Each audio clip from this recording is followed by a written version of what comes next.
Sean bienvenidos. Hablamos hoy de los trastornos del estado de ánimo, tal como los entiende la psiquiatría. Cuando hablamos de trastornos del estado de ánimo, lo que estamos diciendo es una alteración que poco o nada tiene que ver con lo cognitivo y que todo lo importante de estos trastornos se va a jugar más bien en las emociones, en aquello que por debajo sostiene el contenido cognitivo. Cuando hablamos de normalidad, en cuanto a las fluctuaciones del estado de ánimo, hablamos de eutimia.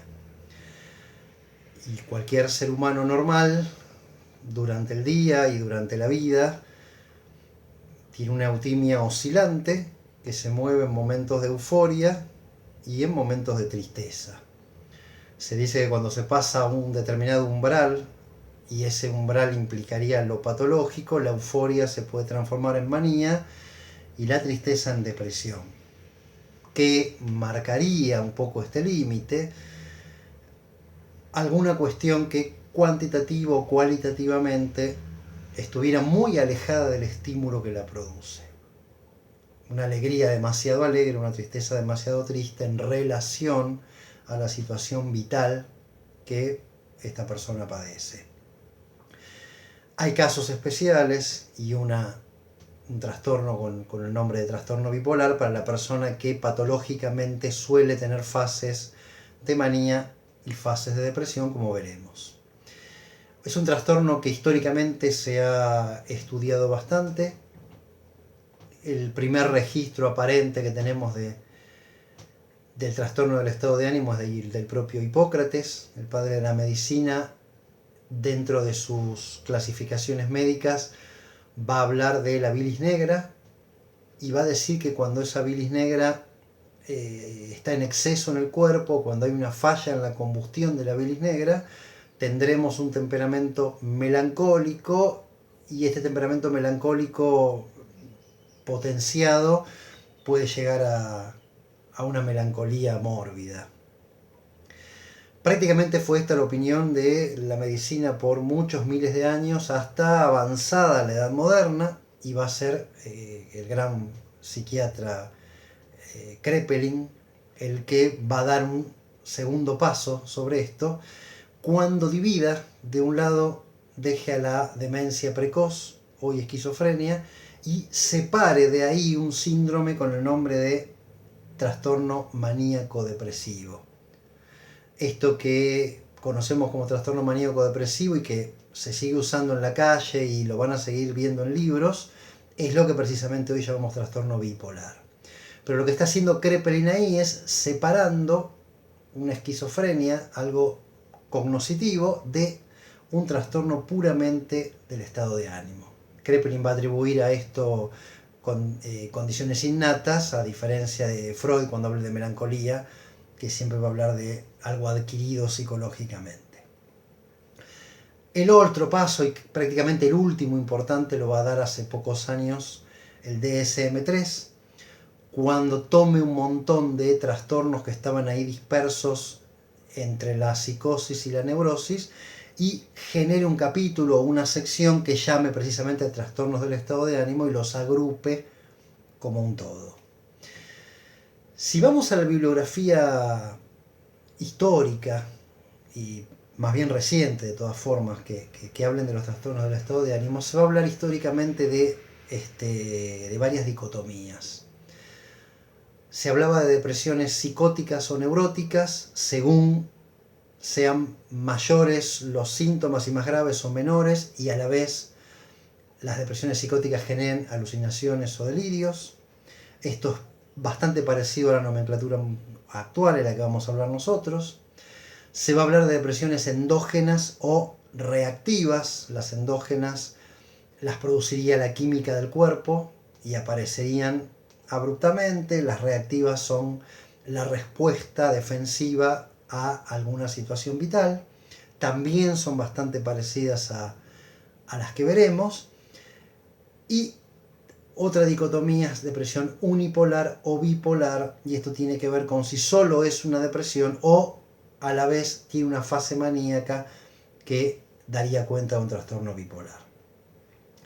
Pero bien, veremos nosotros así puntualmente 6 tipos de depresión, de los cuales los primeros 3 son los más importantes y los otros 3 debemos simplemente conocerlos un poco.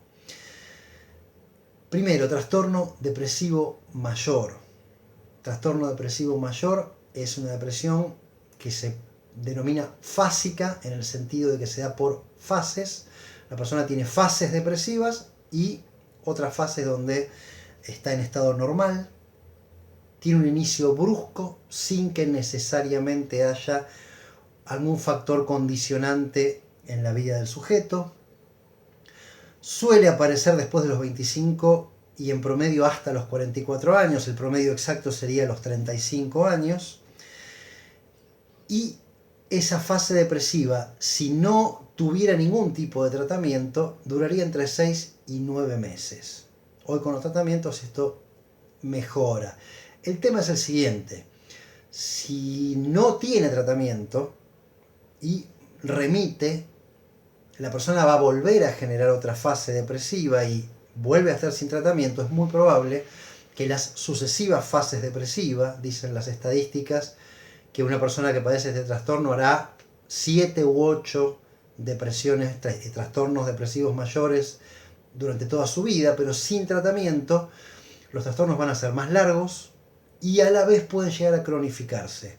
Esto es, la persona no va a volver más a la fase normal.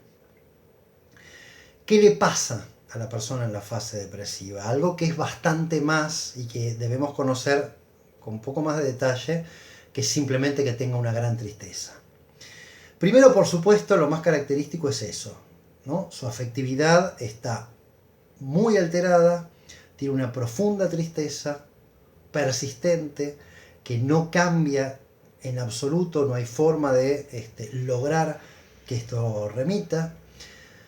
Mezclando un poquito la afectividad con el contenido del pensamiento, vamos a tener ideas de culpa, autorreproches, ideas de pecado,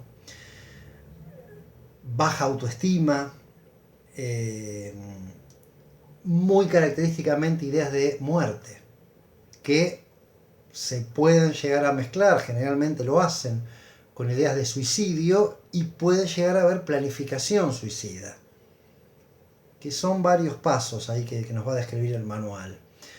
Si no se detiene en alguno de ellos, efectivamente la persona va a cometer un pasaje al acto suicida. En cuanto al curso, a la forma del pensamiento, suele estar más bien lento, suele moverse en su motricidad también de manera lenta, suele hablar, ¿no? Su lenguaje, su forma de comunicación también está ralentizado, suele tener dificultades para mantener el hilo de una conversación. Su conducta suele más bien estar signada por la pérdida de placer. Hay actividades en la vida de la persona que le eran placenteras, pero a partir de esta fase depresiva pierde placer, lo que se llama en psiquiatría anedonia, una persona que ha perdido interés por cosas que antes le resultaban interesantes. Tiene sintomatología física, suele padecer de insomnio, de un brusco despertar en lo que se conoce como la segunda hora, a partir de las 4 ahí de la mañana, entre las 4 y las 6 de la mañana, y no volver a conciliar el sueño.